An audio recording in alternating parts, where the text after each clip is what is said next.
Hello students, welcome to Advanced Corporate Accounting classes. In this video, I am going to work out a problem from the chapter of liquidation of companies. The question has been taken from Bangalore University BCom 2016 question paper, which was given for 14 marks. Let's go through the question first.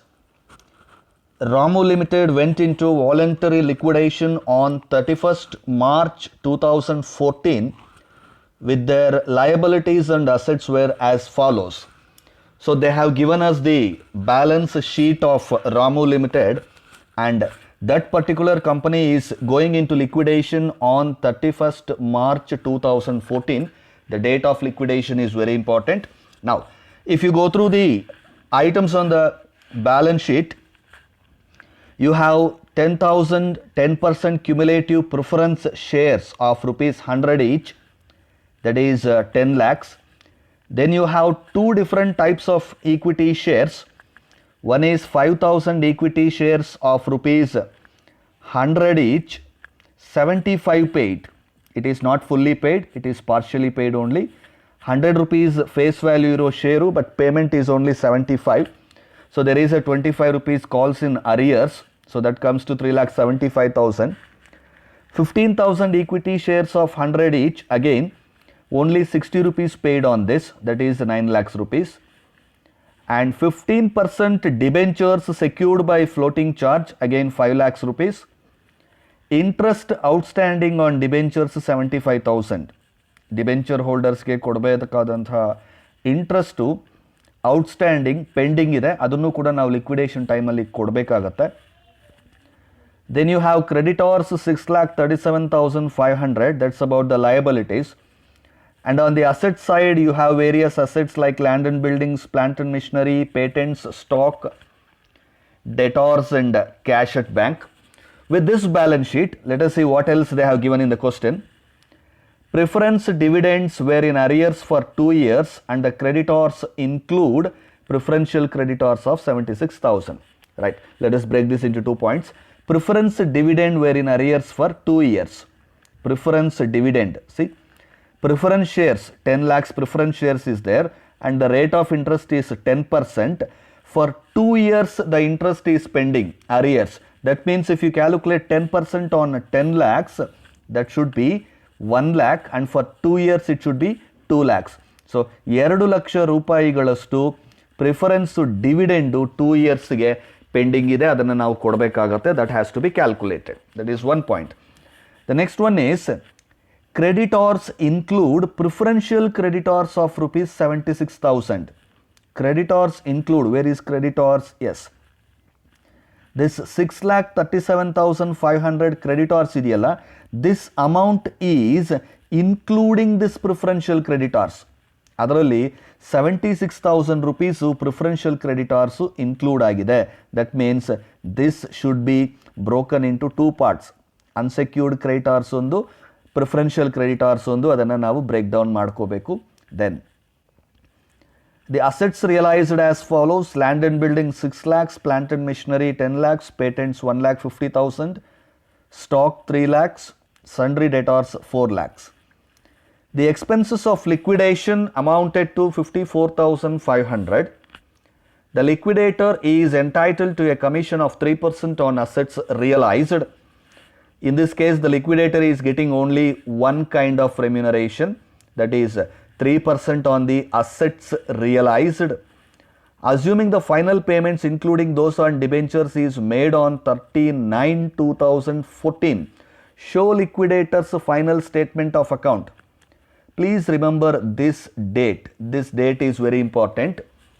Assuming the final payments including those on debentures is made on 39/2014. What is the date of liquidation? 31/3/2014 ಅಂದರೆ March 31st ಮಾರ್ಚ್ಗೆ liquidation ಆಗ್ತಾ ಇದೆ. But final payments ಯಾವಾಗ ಮಾಡ್ತಾ ಇದ್ದೀವಿ? 30th September 39. That means 6 months period. Liquidation ಡೇಟಿಂದ final payment ಡೇಟ್ವರೆಗೆ 6 months period ಇದೆ. So one condition you have to remember, especially for debentures, interest on debentures should be paid until the last date of settlement. It's a very important point you have to remember. Liquidation of companies chapter nalli, whenever there is a final settlement date mentioned in the question relating to the debentures, you have to pay interest on debentures until that date.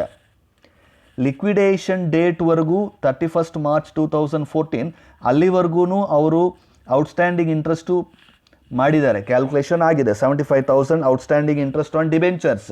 But ಇದರ ಜೊತೆಗೆ final date of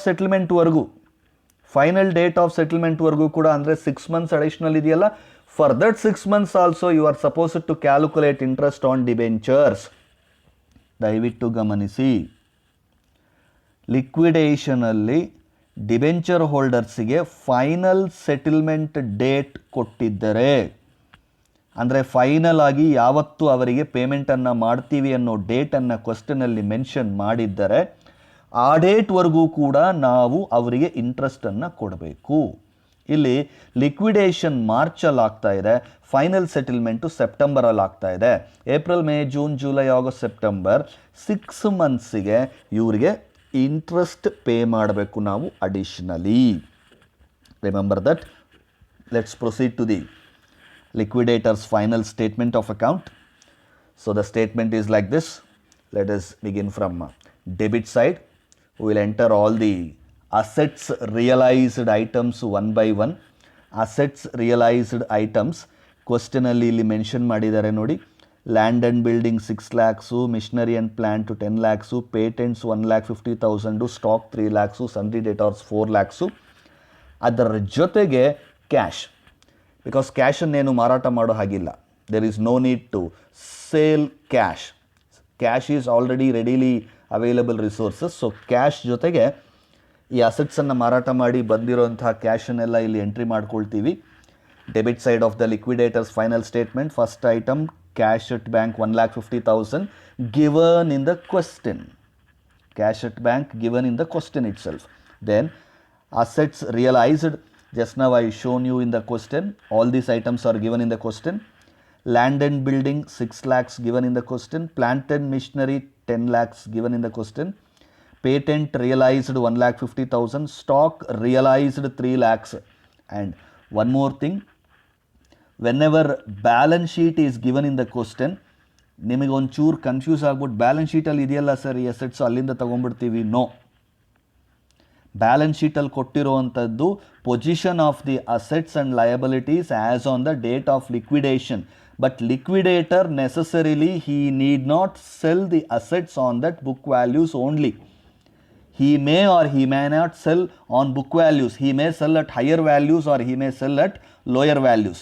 so assets realised ಅಂತ ಹೇಳಿ ಅಡ್ಜಸ್ಟ್ಮೆಂಟ್ಸಲ್ಲಿ ಕೊಟ್ಟಿರ್ತಾನೆ values, ಅದನ್ನೇ ತಗೋಬೇಕೇ ಹೊರತು balance ಶೀಟಿಂದ ನೀವು ಆ ವ್ಯಾಲ್ಯೂಸನ್ನು ತಗೋಬಾರ್ದು, book ವ್ಯಾಲ್ಯೂಸನ್ನು ತಗೋಬಾರ್ದು. Remember.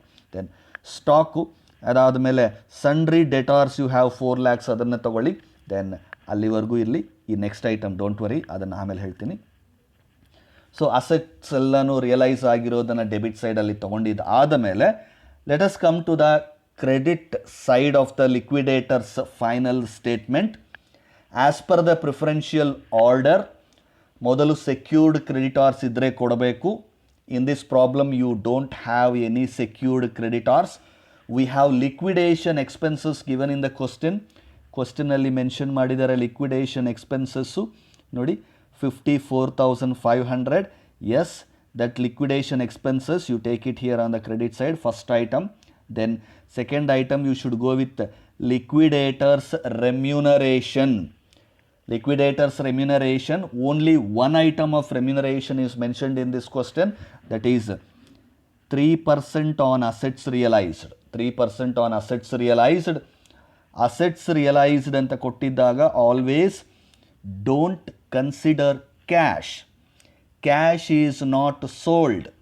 Liquidator is not putting any effort to realize cash. Therefore, we need not pay him any remuneration. Liquidators remuneration assets realised ಮೇಲೆ calculate ಮಾಡಬೇಕಾದ್ರೆ ಕ್ಯಾಶನ್ನು ತಗೋಬಾರ್ದು. ಪ್ರಾಬ್ಲಮಲ್ಲಿ ಸ್ಪೆಸಿಫಿಕ್ ಆಗಿ ಕೊಟ್ಟಿದ್ದರೆ,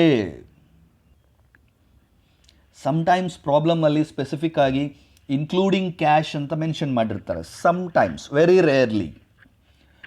rarely, if it is mentioned in the problem that you have to include cash, ಆ ಟೈಮಲ್ಲಿ include ಮಾಡ್ಬೋದು. If the problem is not mentioning include cash, then you should not calculate cash. Clear? So 3% on assets realized. ನೀವು assets realized ಎಲ್ಲನೂ ತೊಗೊಂಡ್ಬಿಟ್ರೆ you have cash at bank ತಗೋಬಾರ್ದು. Land and building 6 plus machinery and plant 10 lakhs, patent 1 lakh 50, stock 3 lakhs, then sundry debtors 4 lakh. ಇಷ್ಟು add ಮಾಡಿಕೊಂಡ್ರೆ you will get 24,50,000. So you calculate 3% on 24,50,000, that is 24,50,000 into 3 by 100. You should be getting 73,500, that is liquidators remuneration. The next item after liquidators remuneration is debentures. 15% debentures. Question alli nodi, 15% debentures you have amount is to 5 lakhs. That 5 lakhs amount you have to take debentures. That 5 lakh amount debentures na tagobeku. Then you have interest outstanding on debentures. This is also given in the balance sheet in the question itself. Interest outstanding on debentures, that is 75,000. Adunnu kuda tagoli. Interest outstanding on debentures. Then interest outstanding on debentures you have to take another item. Yaudu? That is when the final payment date is given, you have to calculate interest until that date anta heladnala. From liquidation date to final settlement date, debentures should be given additional interest from the date of liquidation to the date of final payment. Liquidation ಡೇಟಿಂದ ಹಿಡಿದು final payment ಡೇಟ್ವರೆಗೆ ಡಿಬೆಂಚರ್ಸ್ಗೆ ಮಾತ್ರ ಇಂಟ್ರೆಸ್ಟನ್ನು ನಾವು ಕೊಡಬೇಕಾಗತ್ತೆ. ಪ್ರಾಬ್ಲಮಲ್ಲಿ final payment date ಕೊಟ್ಟಿದ್ದಾಗ ಮಾತ್ರ ಅದನ್ನು ಕ್ಯಾಲ್ಕುಲೇಟ್ ಮಾಡ್ತೀವಿ. ಪ್ರಾಬ್ಲಮಲ್ಲಿ ಫೈನಲ್ ಪೇಮೆಂಟ್ ಡೇಟ್ ಕೊಟ್ಟಿಲ್ಲ ಅಂದರೆ you are not going to worry. When the problem is giving the final payment date to the debenture holders, you have to calculate the outstanding interest on debentures from the date of liquidation to the date of final payment. Right. So in this case we have calculated from 31st March to 30th November, that is the date of final payment. So 6 months. Now calculate interest. How to calculate interest? 15% debentures anta question ಅಲ್ಲಿ mention ಮಾಡಿದ್ದಾನೆ. So 5 lakhs into 15 by 100 into 6 by 12. 5 lakhs into 15 by 100 into 6 by 12. Why 6 by 12? Because we are calculating for 6 months. So 5 lakhs into 15 by 100 into 6 by 12, that comes to 37,500. Outstanding interest on debentures, gamanisi, 2 interests are there. One interest is already given in the question in the balance sheet, that is 75,000. ಕ್ವಶನಲ್ಲೇ balance ಶೀಟಲ್ಲಿ ಒಂದು ಐಟಮನ್ನು ಕೊಟ್ಟಿದ್ದಾರೆ, that is 75,000. The another item is outstanding interest on debentures up to the date of final payment for 6 months. ಅದನ್ನು calculate ಮಾಡಿದ್ದೀವಿ 37,500. When you add these both the items you are getting 1,12,500. ಅದನ್ನು amount ಕಾಲಮಲ್ಲಿ ಹಾಕ್ಕೊಳ್ಳಿ. Both kind of interests 1,12,500. Then after debentures, the next item is you are going to take preferential creditors 76,000. This is already included in the amount of unsecured creditors.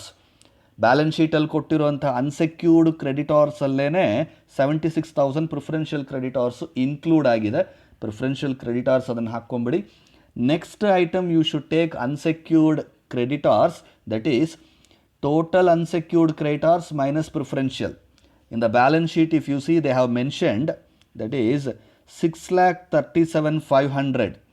6,37,500 minus 76,000 preferential creditors less ಮಾಡ್ಕೊಂಡ್ರೆ you will be getting 5,61,500, that is unsecured creditors. Total 6,37,500 ಪ್ರಾಬ್ಲಮಲ್ಲಿ balance ಶೀಟಲ್ಲಿ ಕೊಟ್ಟಿದ್ದಾರೆ. ಅಡ್ಜಸ್ಟ್ಮೆಂಟಲ್ಲಿ ಹೇಳ್ತಾರೆ unsecured ಕ್ರೆಡಿಟಾರ್ಸಲ್ಲಿ 76,000 preferential creditors ಸೇರ್ಕೊಂಡಿದೆ, include ಆಗಿದೆ ಅಂತ ಹೇಳಿರೋದ್ರಿಂದ ಅದನ್ನು ನಾವು separate ಮಾಡಿ preferential creditors ತೋರಿಸಿದ್ವಿ. ಅದಾದ ನಂತರ ಅನ್ಸೆಕ್ಯೂರ್ಡ್ ಕ್ರೆಡಿಟಾರ್ಸನ್ನು ಮೈನಸ್ ಮಾಡ್ಕೊಂಡು ಹಾಕ್ಕೊಂಡಿದ್ದೀವಿ. Then next item is preferential share holders. Preference share ಹೋಲ್ಡರ್ಸ್ಗೆ 2 years ಪ್ರಿಫರೆನ್ಸ್ ಡಿವಿಡೆಂಡ್ ಪೆಂಡಿಂಗ್ ಇದೆ ಅಂತ ಕ್ವಶನಲ್ಲಿ ಮೆನ್ಷನ್ ಮಾಡಿದ್ದಾರೆ. 2 years arrears of preference dividend is given. So preference dividend 10% 10 lakhs amount ಮೇಲೆ. So 10 lakhs into 10/100 that comes to 1 lakh. 2 years ಆಗಿರೋದ್ರಿಂದ into 2, so that will be 2 lakhs. 10 lakhs is the preference capital, ಅದರ ಮೇಲೆ 10% dividend, 10% ಮಾಡಿಕೊಂಡ್ರೆ 1 lakh ಬರುತ್ತೆ, ಅದು 1 yearಗೆ. 2 yearsಗೆ ನಮಗೆ pending ಇರೋದ್ರಿಂದ into 2 ಮಾಡ್ಕೊಳ್ಳಿ, so 2 lakhs. Then preference share holder, the principal amount of 10 lakhs rupees plus outstanding arrears dividend 2 lakhs, both put together 12 lakhs you should be taking. So preference shareholders 12 lakhs ಹೇಗೆ ಬಂತು ಅಂತ ಗೊತ್ತಾಗ್ತಿದೆಯಾ? 10 lakh preference share capital, ಅದರ ಮೇಲೆ ನಾವು 2 ವರ್ಷಕ್ಕೆ ಕೊಡಬೇಕಾದಂತಹ dividend 2 lakhs, so 10 + 2 12 lakhs. Then preference share holders ಆದಮೇಲೆ finally you will be having only one item, that is equity share holders. So equity share ಹೋಲ್ಡರ್ಸ್ಗೆ ಕೊಡೋದಕ್ಕಿಂತ ಮೊದಲು ನಮ್ಮ ಹತ್ರ ಎಷ್ಟು ದುಡ್ಡಿದೆ, ಈಕ್ವಿಟಿ ಶೇರ್ ಹೋಲ್ಡರ್ಸ್ಗೆ ಎಷ್ಟು ಕೊಡೋದಕ್ಕೆ ಸಾಧ್ಯ ಆಗುತ್ತೆ, ಅವ್ರಿಗೆ ಎಷ್ಟು ಲಾಸ್ ಆಗುತ್ತೆ ಅನ್ನೋದನ್ನು ನಾವು ಕ್ಯಾಲ್ಕುಲೇಟ್ ಮಾಡಬೇಕಾಗತ್ತೆ. Will go to working note on that. Final payment to equity share holders calculate ಮಾಡೋದಕ್ಕೆ ಈ ಒಂದು ಸಣ್ಣ ವರ್ಕಿಂಗ್ ನೋಟ್ ಮಾಡ್ತಾ ಇದ್ದೀವಿ. ಇಲ್ಲಿ total amount due to equity share holders, equity share ಹೋಲ್ಡರ್ಸಿನ ಅಮೌಂಟ್ ಎಷ್ಟಿದೆ, ಇದು ಎಲ್ಲಿ ಸಿಗುತ್ತೆ ನಮಗೆ ಅಂದರೆ ಕ್ವಶ್ಚನಲ್ಲಿ ಬ್ಯಾಲೆನ್ಸ್ ಶೀಟ್ನಲ್ಲಿ ಈಕ್ವಿಟಿ ಶೇರ್ ಹೋಲ್ಡರ್ಸಿನ amount. 2 types of equity shareholders are there. 2 types of equity shareholders. ಒಂದು 5,000 equity shares of ₹75 each. ಇನ್ನೊಂದು 15,000 equity shareholders of ₹60 paid. So both, one is 3,75,000, the other one is 9 lakh. Put together you will be having 3,75,000 plus 9 lakhs, 12,75,000 rupees will be the total amount due to equity shareholders. ಅಷ್ಟು ದುಡ್ಡನ್ನು ನಾವು ಕೊಡಬೇಕು equity share ಹೋಲ್ಡರ್ಸ್ಗೆ. Less ನಮ್ಮ ಹತ್ರ ಎಷ್ಟು amount ಇದೆ ಅವ್ರಿಗೆ ಕೊಡೋದಕ್ಕೆ ಅಂತ ನೋಡೋಣ. Less amount available after payment made to preference share holders. Preference share ಹೋಲ್ಡರ್ಸ್ವರೆಗೂ ಎಲ್ಲರಿಗೂ ನಾವು ಅಮೌಂಟ್ ಕೊಟ್ಟ ಆದ ಮೇಲೆ what is the balance left in our hand to pay to equity shareholders. Equity share ಹೋಲ್ಡರ್ಸ್ಗೆ ಕೊಡೋದಕ್ಕೆ ನಮ್ಮ ಹತ್ರ ಎಷ್ಟು ದುಡ್ಡಿದೆ. ಸೊ ಅದಕ್ಕೆ ನಾವೇನು ಮಾಡ್ತೀವಿ, total receipts minus total payments. Total receipts minus total payments. ಯಾವುದು ಇದು ಟೋಟಲ್ ರೆಸೀಟ್ಸು?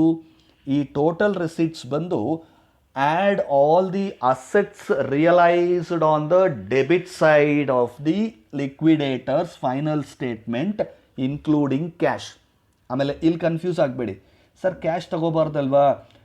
ರೆಮ್ಯುನರೇಷನ್ಗೆ ಮಾತ್ರ ತಗೋಬಾರ್ದು. ಲಿಕ್ವಿಡೇಟರ್ ರೆಮ್ಯುನರೇಷನ್ ಕ್ಯಾಲ್ಕುಲೇಟ್ ಮಾಡೋದಕ್ಕೆ ತಗೋಬಾರ್ದಷ್ಟೇ. ಇಲ್ಲಿ ತಗೊಳ್ತಾ ಇದ್ದೀವಿ, ಎಷ್ಟು ಕ್ಯಾಶ್ ಇರುತ್ತೆ ಅಂತ ನೋಡೋದಕ್ಕೆ ಇಲ್ಲಿ ತಗೊಳ್ತೀವಿ. So total receipts, total of all the assets realised including cash 26 lakhs minus ಅದರಲ್ಲಿ ನಾವು ಮಾಡಬೇಕಾದಂತಹ ಪೇಮೆಂಟ್ಸ್, ಇಲ್ಲಿವರೆಗೂ ಏನೇನು ಪೇಮೆಂಟ್ಸ್ ಮಾಡಿದ್ದೀವಿ. ಲಿಕ್ವಿಡೇಷನ್ ಎಕ್ಸ್ಪೆನ್ಸಸ್ 54,500 ಮಾಡಿದ್ದೀವಿ. ದೆನ್ ಲಿಕ್ವಿಡೇಟರ್ಸ್ ರೆಮ್ಯುನರೇಷನ್ 73,500 ಮಾಡಿದ್ದೀವಿ. Then debentures 5 lakhs, outstanding interest on debentures 1,12,500, preferential creditors 76,000, unsecured creditors 5,61,500 plus preference share ಹೋಲ್ಡರ್ಸ್ಗೆ dividend plus capital ಸೇರಿ 12 lakhs. So if you subtract all these items from 26 lakhs, ನಮ್ಮ ಹತ್ರ 26 ಲಕ್ಷ ರೂಪಾಯಿಗಳಷ್ಟು ಹಣ ಇದೆ, ಅಸೆಟ್ಸನ್ನು ಮಾರಾಟ ಮಾಡಿ ತಂದಿದ್ದೀವಿ. ಆ 26 ಲಕ್ಷ ರೂಪಾಯಿಗಳಲ್ಲಿ ಈ ಎಲ್ಲ ಐಟಮ್ಸನ್ನು ಲೆಸ್ ಮಾಡಿ, ಈಗ ನಾನು ಹೇಳಿದ್ನಲ್ಲ ಪ್ರಿಫರೆನ್ಸ್ ಶೇರ್ ಹೋಲ್ಡರ್ಸ್ವರೆಗೂ ಏನೇನು ಪೇಮೆಂಟ್ಸ್ ಮಾಡಿದ್ದೀವೋ ಅಷ್ಟನ್ನು ಲೆಸ್ ಮಾಡಿಬಿಟ್ರೆ you will be getting 22,000. That 22,000 is the amount available for paying to equity shareholders. ಪಾಪ ಈಕ್ವಿಟಿ ಶೇರ್ ಹೋಲ್ಡರ್ಸ್ಗೆ 12,75,000 ರೂಪಾಯಿ ಕೊಡಬೇಕು ಅವ್ರಿಗೆ. ಆದರೆ ಅಷ್ಟು ದುಡ್ಡು ನಮ್ಮ ಹತ್ರ ಇಲ್ಲ, ಕಂಪನಿ ಲಾಸ್ ಆಗೋಗಿದೆ. ಎಷ್ಟಿದೆ ನಮ್ಮ ಹತ್ರ ಅವ್ರಿಗೆ ಕೊಡೋದಕ್ಕೆ ಅಂತಂದರೆ we have only 22,000 rupees. We have only 22,000 rupees in our hand. So 12,75,000 rupees ಕೊಡಬೇಕಾದಂತಹ ಈಕ್ವಿಟಿ ಶೇರ್ ಹೋಲ್ಡರ್ಸ್ಗೆ ಬರೀ 22,000 ಮಾತ್ರ ನಾವು ಕೊಟ್ಟರೆ they are going to incur a loss of 12,53,000. 12,53,000 rupees ಏನಾಗುತ್ತೆ ಅವರಿಗೆ total loss to equity share holders. 12,53,000 rupees is the loss to equity shareholders. Please observe this working note table once again. We are trying to calculate the amount available to equity shareholders and the amount of loss that should be borne by equity shareholders. Equity share ಹೋಲ್ಡರ್ಸ್ಗೆ ಕೊಡೋದಕ್ಕೆ ನಮ್ಮ ಹತ್ರ ಎಷ್ಟು ಹಣ ಇದೆ ಮತ್ತು ಅವರಿಗೆ ನಮ್ಮ ಕಂಪನಿಯಿಂದ ಲಾಸ್ ಎಷ್ಟಾಗುತ್ತೆ ಅನ್ನೋದನ್ನು ಕ್ಯಾಲ್ಕುಲೇಟ್ ಮಾಡ್ತಾ ಇದ್ದೀವಿ. ಸೊ ಟೋಟಲ್ ಈಕ್ವಿಟಿ ಶೇರ್ ಹೋಲ್ಡರ್ಸ್ಗೆ ಕೊಡಬೇಕಾಗಿರೋ amount 3,75,000 plus 9 lakhs, 2 types of equity share ಹೋಲ್ಡರ್ಸ್ಗೆ ಅದು ಕ್ವಶ್ಚನಲ್ಲೇನೆ ಬ್ಯಾಲೆನ್ಸ್ ಶೀಟಿನ ಲಯಬಿಲಿಟೀಸ್ ಸೈಡಲ್ಲಿ ಮೆನ್ಷನ್ ಮಾಡಿದ್ದಾರೆ. ಸೊ ಎರಡು ಆ್ಯಡ್ ಮಾಡಿಕೊಂಡ್ರೆ 12,75,000 ಆಗುತ್ತೆ. ಅಷ್ಟು ಕೊಡಬೇಕಾಗಿರೋ ಜಾಗದಲ್ಲಿ ಅವರಿಗೆ ಕೊಡೋದಕ್ಕೆ ನಮ್ಮ ಹತ್ರ ಎಷ್ಟು ದುಡ್ಡಿದೆ ಅಂತ ನೋಡಬೇಕಾದ್ರೆ total receipts minus total payments. Total receipts 26 lakhs. ಅದರಲ್ಲಿ ಇಲ್ಲಿವರೆಗೆ ನಾವು liquidation expenses, liquidator remuneration, debentures, outstanding interest, preferential creditors, unsecured creditors, preference share holders ಇಷ್ಟೂ ಜನಕ್ಕೆ ಕೊಟ್ಟಾದ ಮೇಲೆ 26 ಲಕ್ಷದಲ್ಲಿ ಅಷ್ಟು ಜನಕ್ಕೆ ಎಲ್ಲನೂ ಕೊಟ್ಬಿಟ್ಟ ಮೇಲೆ ಮೈನಸ್ ಮಾಡಿಬಿಟ್ಟ ಮೇಲೆ ಕಡೆಗೆ ಉಳಿದಿರೋದು ಎಷ್ಟಪ್ಪ ಅಂದರೆ ಬರೀ 22,000. ಆ 22,000 ಈಕ್ವಿಟಿ ಶೇರ್ ಹೋಲ್ಡರ್ಸ್ಗೆ ಕೊಡ್ತೀವಿ, ಅವರಿಗೆ ಲಾಸ್ ಆಗುತ್ತೆ. 12,53,000 rupees ಅವರಿಗೆ ಲಾಸ್ ಆಗುತ್ತೆ. Right, we should prepare one more working table. two categories of equity shareholders ಇರೋದ್ರಿಂದ we have to prepare one more table here. ಈ ಟೇಬಲ್ ಪ್ರಿಪೇರ್ ಮಾಡಿದ್ರೆ ನಮಗೆ ನಾವು ಯಾವ ಕ್ಯಾಟಗರಿ ಆಫ್ ಈಕ್ವಿಟಿ ಶೇರ್ ಹೋಲ್ಡರ್ಸ್ಗೆ ಎಷ್ಟು ಪೇ ಮಾಡ್ತೀವಿ ಅಥವಾ ಅವರಿಂದ ನಮಗೇನಾದರೂ ವಾಪಸ್ ಬರಬೇಕಾ ದುಡ್ಡು ಅನ್ನೋದು ಇಲ್ಲಿ ಗೊತ್ತಾಗುತ್ತೆ ನಮಗೆ. ರೈಟ್, ಸೊ 3 columns ಟೇಬಲ್ಲು, ಒಂದು particulars, type 1 equity share holders, type 2 equity share holders. Type 1 equity share ಹೋಲ್ಡರ್ಸಲ್ಲಿ 5,000 ಈಕ್ವಿಟಿ ಶೇರ್ಸ್ ಇದೆ at the rate of 100 rupees each, but paid up only 75. Type 2 equity shares 15,000 shares ಇದೆ, 100 rupees each, but paid only 60 rupees. So paid up amount ಎಷ್ಟಪ್ಪ ಅಂದರೆ 75 rupees ಒಂದು, 60 rupees ಒಂದು. ನಾವು so from the paid up amount we are going to subtract the loss per equity share. Last ಟೇಬಲಲ್ಲಿ, ಆಗಲೇ working ಟೇಬಲಲ್ಲಿ ಇಲ್ಲಿ ಕ್ಯಾಲ್ಕುಲೇಟ್ ಮಾಡಿದ್ದೀವಲ್ಲ, 12,53,000 rupees loss to equity share holders. ಈ ಲಾಸ್ ಟು ಈಕ್ವಿಟಿ ಶೇರ್ ಹೋಲ್ಡರ್ಸನ್ನು ಇವ್ರಿಗೆ ಹಂಚಬೇಕು ನಾವು. So 12,53,000 rupees loss to equity share holders divided by total number of equity shares. Total number of equity shares ಎಲ್ಲಿದೆ? Type 1 equity shares 5,000, type 2 equity shares 15,000. So 5,000 plus 50,000 20,000. Total loss divided by total number of shares. Total loss divided by total number of shares. Total loss divided by total number of shares, equity shares. 12,53,000 divided by 20,000 ಮಾಡಿಕೊಂಡ್ರೆ 62 rupees 65 paise will be the loss per share. ಒಂದೊಂದು ಶೇರಿಗೆ, ಒಂದೊಂದು equity ಶೇರಿಗೆ ಎಷ್ಟು loss ಬೀಳುತ್ತೆ ಅಂದರೆ 62.65. So paid up amount 75 rupees ಇಂದ 62.65 ಅನ್ನು less ಮಾಡಿ amount to be paid to equity share holders ಎಷ್ಟು ಬರುತ್ತೆ? ಫಸ್ಟ್ ಕ್ಯಾಟಗರಿಗೆ 12.35. First category of equity share holders ಕಂಪನಿಗೆ 75 ರುಪೀಸನ್ನು ಪೇಮೆಂಟ್ ಮಾಡಿದ್ದಾರೆ. ಆ 75ಅಲ್ಲಿ 62.65 ಲಾಸ್ ಆಗೋಗಿದೆ ಅವ್ರಿಗೆ. ಸೊ ಲಾಸ್ ಆಗೋಗಿದ್ರು ಇನ್ನೂ ಸ್ವಲ್ಪ ಅಮೌಂಟ್ ಇದೆಯಲ್ಲ, ಅದನ್ನು ವಾಪಸ್ ಕೊಡಬೇಕಲ್ಲ ಅವ್ರಿಗೆ. ಎಷ್ಟು ಕೊಡಬೇಕು ಅಂದರೆ 12.35. So category 1 type 1 equity share holders will get 12.35 per share. Type 1 equity share ಹೋಲ್ಡರ್ಸ್ಗೆ ಎಷ್ಟು ಬರುತ್ತೆ, ಎಷ್ಟು ಕೊಡಬೇಕು ನಾವು? 12.35 per share. On the other hand, type 2 equity shares they have paid up only 60. They have paid up how much? 60. But the loss is 62.65. ಅವರು ಕೊಟ್ಟಿರುವಂತಹ ದುಡ್ಡಿಗಿಂತ loss ಜಾಸ್ತಿ ಇದೆ. They have paid only 60 rupees, but the loss is 62.65. That means negative -2.65. ಅಂದರೆ company ಏನು ಅವರಿಗೆ ದುಡ್ಡು ಕೊಡೋದಿಲ್ಲ, ವಾಪಸ್ಸು ಶೇರ್ ಹೋಲ್ಡರ್ಸೇ ಮತ್ತೆ ಕಂಪನಿಗೆ ದುಡ್ಡು ಕೊಡಬೇಕಿನ್ನು. ಎಷ್ಟು ಕೊಡಬೇಕು? ಟೈಪ್ 2 ಶೇರ್ಸ್ ಅವರು ಒಂದೊಂದು ಶೇರ್ ಹೋಲ್ಡರು ಕೂಡ 2.65 ರುಪೀಸನ್ನು ಕಂಪನಿಗೆ ಕೊಡಬೇಕು. Each share holder of type 2 should give 2.65 to company. So liquidator ಏನು ಮಾಡ್ತಾನೆ ಈಗ? ಟೈಪ್ 2 ಈಕ್ವಿಟಿ ಶೇರ್ ಹೋಲ್ಡರ್ಸ್ ಹತ್ರ ವಸೂಲಿ ಮಾಡ್ತಾನೆ.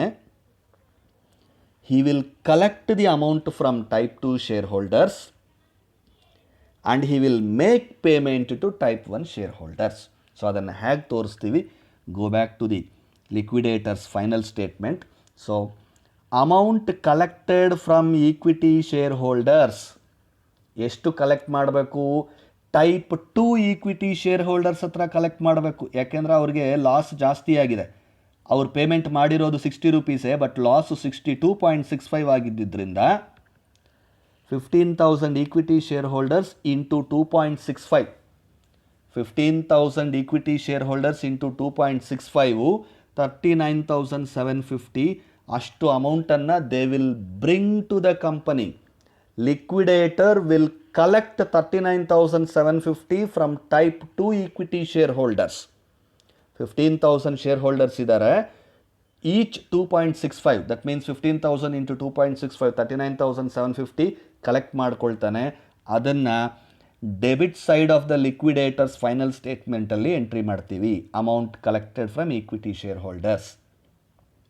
ಏನೇ ಅಮೌಂಟ್ ಕಂಪನಿಗೆ ಬಂದ್ರೂ ಎಲ್ಲ ಡೆಬಿಟೇ ಮಾಡ್ತೀವಿ. ಅಸೆಟ್ಸ್ ರಿಯಲೈಸ್ ಮಾಡಿ ಬಂದಾಗ cash, everything cash received all comes in the debit side. So ಈ ಅಮೌಂಟು ಕೂಡ ಡೆಬಿಟ್ ಸೈಡಲ್ಲಿ ಎಂಟ್ರಿ ಮಾಡ್ಕೊಳ್ತೀವಿ. ಅದಾದಮೇಲೆ ಟೈಪ್ 2 ಅವ್ರ ಹತ್ರ ನಾವು ಕಲೆಕ್ಟ್ ಮಾಡ್ಕೊಂಡ್ವಿ. ಟೈಪ್ 1 ಅವ್ರಿಗೆ ನಾವು ಕೊಡಬೇಕು. ಟೈಪ್ 1 ಅವರಿಗೆ ಎಷ್ಟು ಕೊಡಬೇಕು? We have to pay 12.35. 5,000 shares ಇದ್ದಾರೆ ಅವರು. 5,000 ಶೇರ್ಸ್ ಇಂಟು 12.35 ನಾವು ಅವರಿಗೆ ಕೊಡಬೇಕು. Company has to make payment to them. So 5,000 into 12.35 that is 61,750 will be entered on the credit side. ನೋಡಿ, ಟೈಪ್ 1 ಅವರಿಗೆ ಕಂಪನಿ ಪೇಮೆಂಟ್ ಮಾಡುತ್ತೆ 61,750. ಟೈಪ್ 2 ಈಕ್ವಿಟಿ ಶೇರ್ ಹೋಲ್ಡರ್ಸ್ ಹತ್ರ company ವಸೂಲಿ ಮಾಡಿಕೊಳ್ಳುತ್ತೆ. Amount collected from type 2 share holders, amount paid to type 1 share holders. So ಎರಡನ್ನು entry ಮಾಡ್ಕೊಂಡಿದ್ದು ಆದಮೇಲೆ ನಾವು when you total this account you should be getting equal totals. When you total this, you should be getting equal totals. So I hope you are following. If you feel uncomfortable or if you have any questions relating to any concept anywhere, please feel free to contact me at any time.